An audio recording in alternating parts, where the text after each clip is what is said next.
Hey folks, this is the one and only Natasha.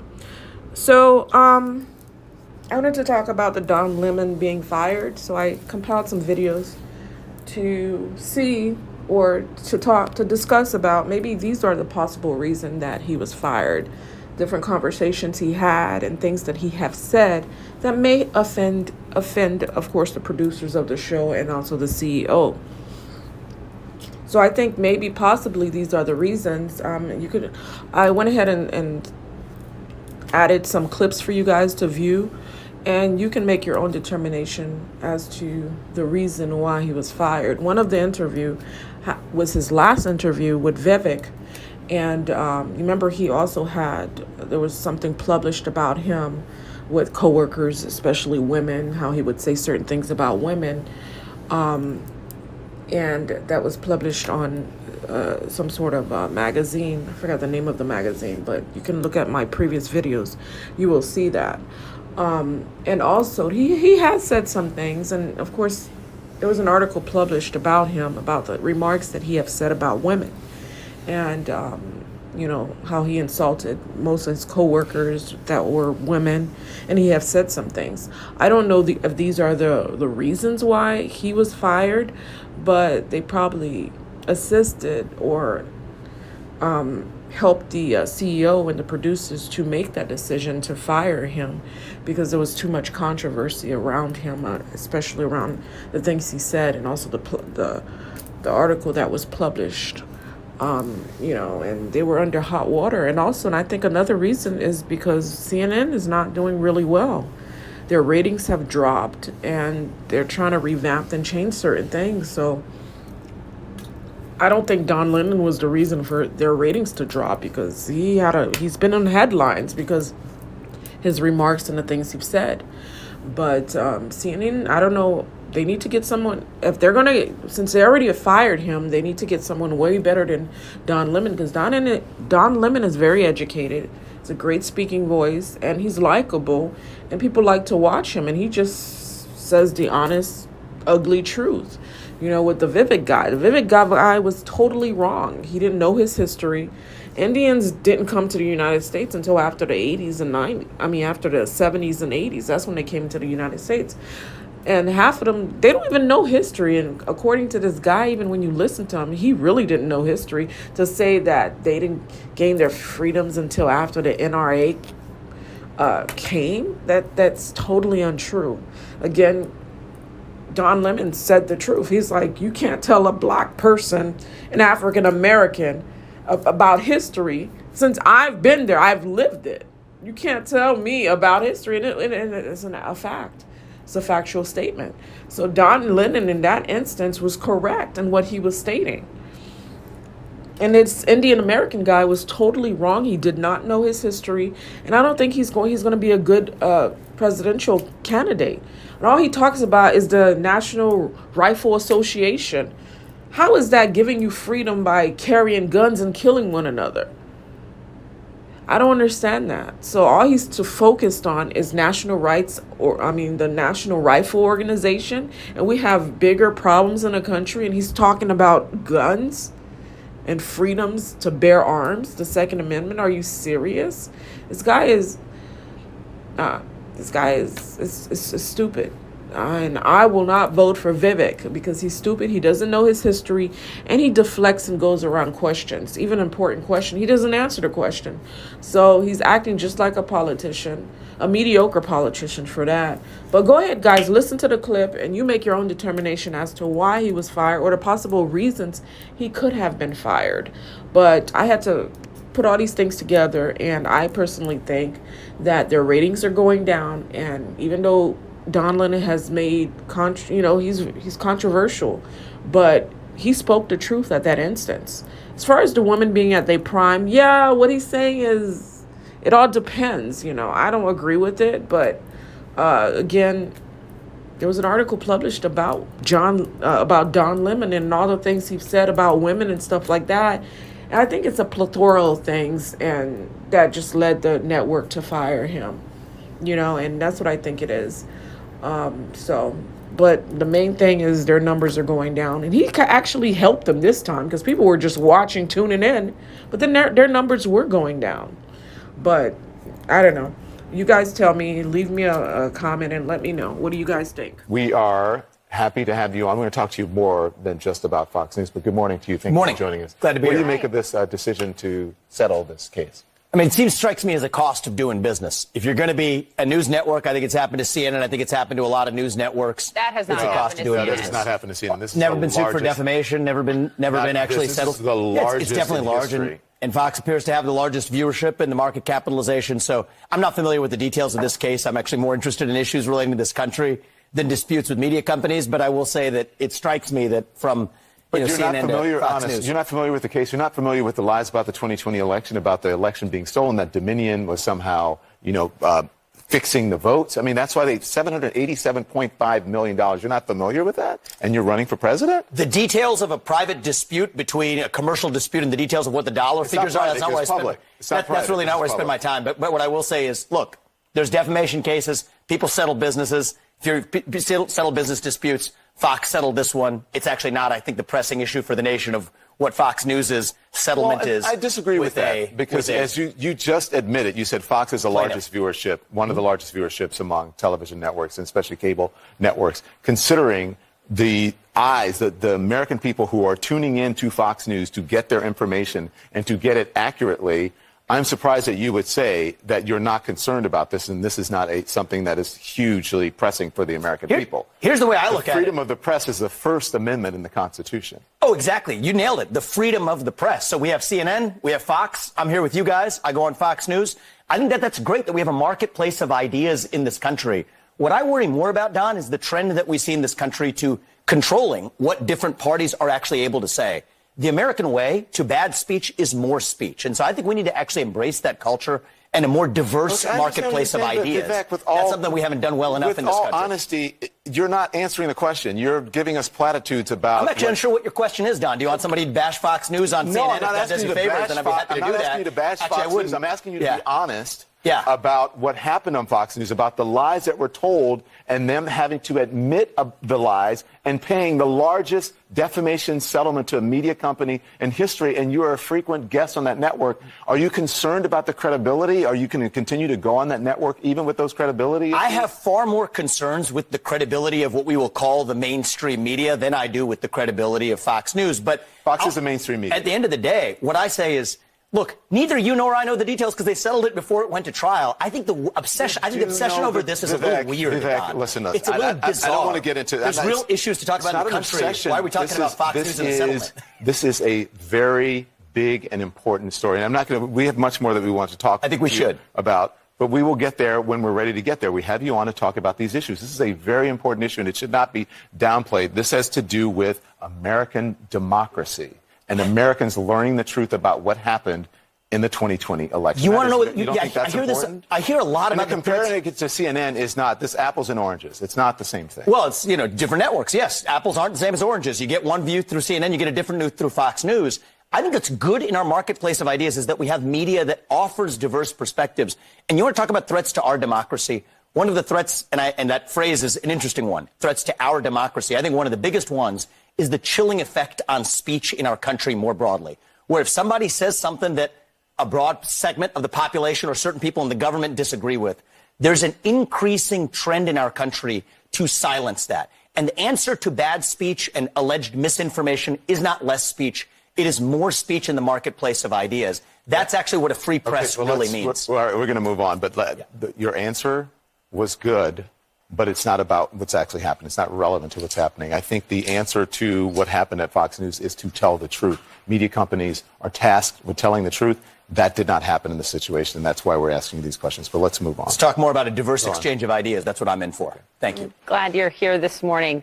Your campaign slogan is a new American dream, and I was reading through your platform last night. I wonder what you would do specifically to actually bring us together, not just Republicans and Democrats. What does unity look like to you, Vivek, for rich and poor, for rural and urban, for Republicans and Democrats? That is the right question to be asking. And I think the main divide in this country, and I say this to conservative audiences equally, is not between Republicans and Democrats.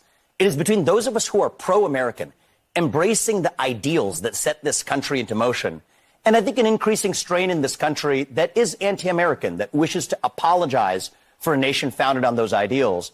But that's not a 50-50 split. I think most people are in the pro-American camp. And Poppy, I think one of the ways they would say we get to national unity, some people think, is by showing up in the middle and compromising. I respect that view, but I reject it. You reject compromise? I reject compromising on our principles. I think that the right way to get to national unity, and I mean this, to unite this country, is by embracing actually the radicalism of the American ideals themselves. We celebrate our diversity and differences. I'm glad we have 3 different shades of melanin on this set right now, 2 different genders. That's fine, but what I say is, so what? That diversity is meaningless unless there's something greater that binds us together, that unites us across that diversity. And I'm running for president to revive those ideals that bind us together across our diverse attributes. I want to get into a few issues, one of them being China. Before I get to China, I just want to better understand something you said this week speaking before the audience at the NRA. Here's what you said, referring to back to 1865. Here it was. I want you to raise your hand if you know when the first anti-gun laws were passed in this country. Raise your hand if you do. 1865. You want to know when it happened? We fought a civil war in this country to give black Americans the equal protection under the law that we failed to secure them in 1776.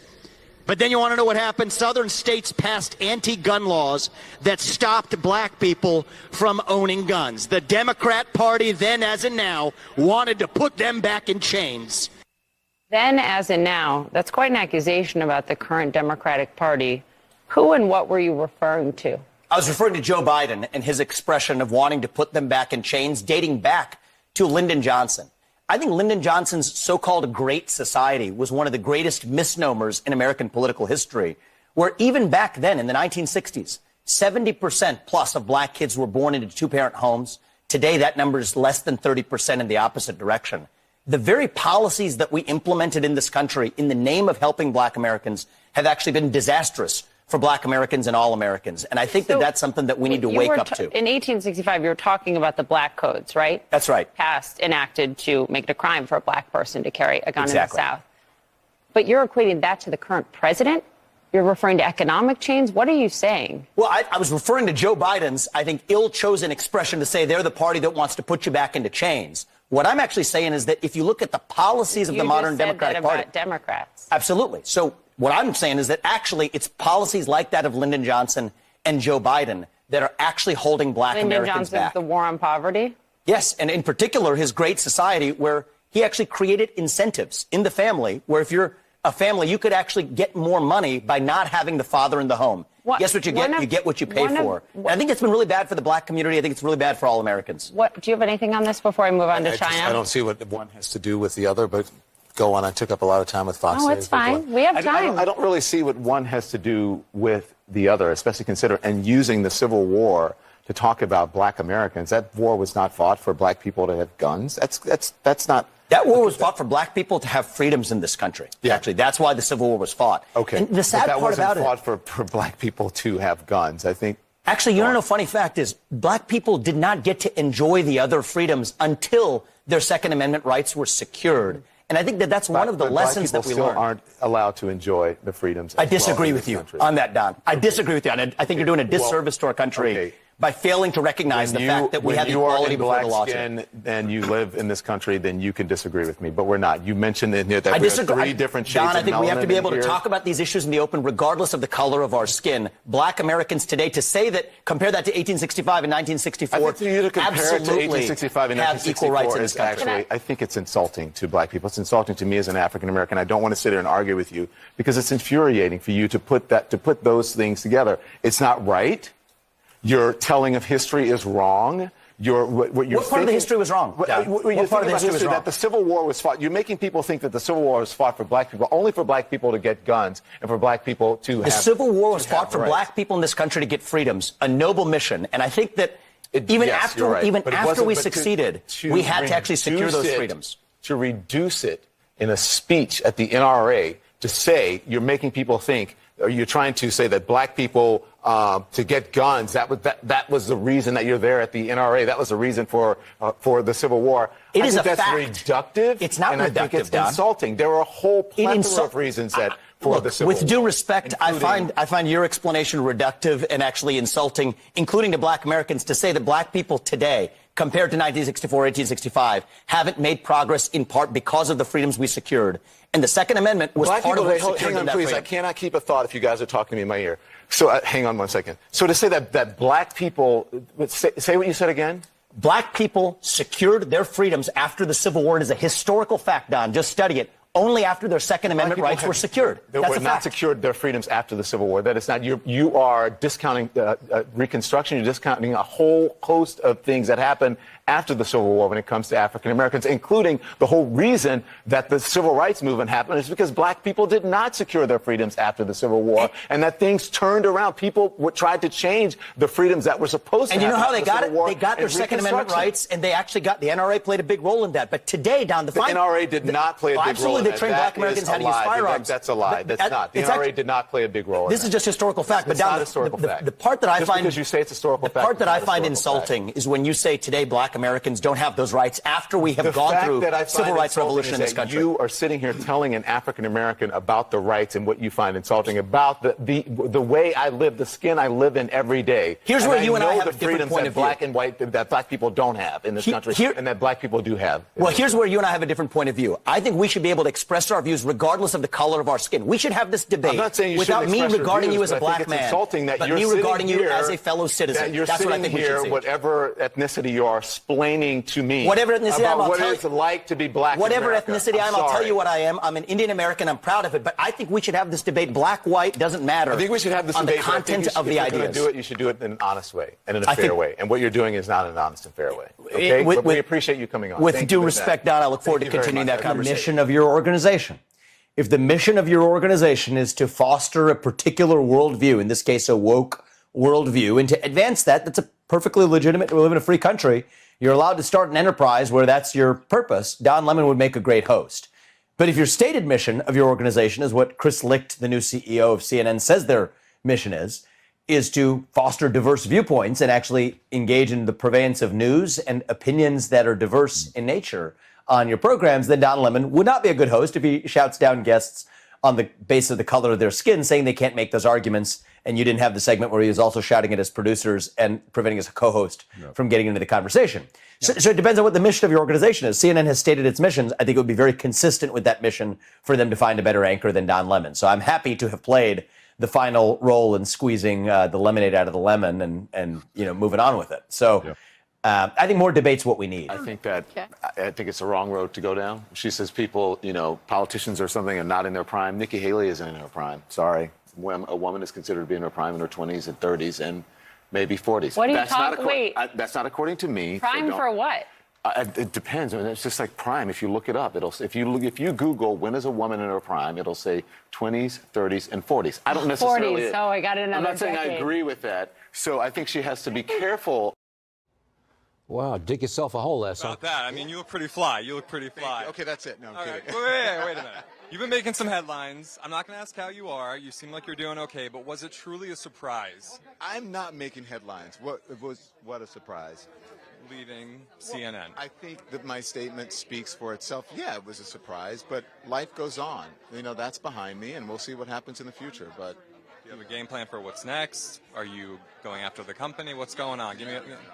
I'm going to spend my summer on the beach and on the boat and with my family and just chill out, and then I'll see what happens next. But I am fortunate enough to be in a position where I can do that, where I have time. I don't have to rush to another job.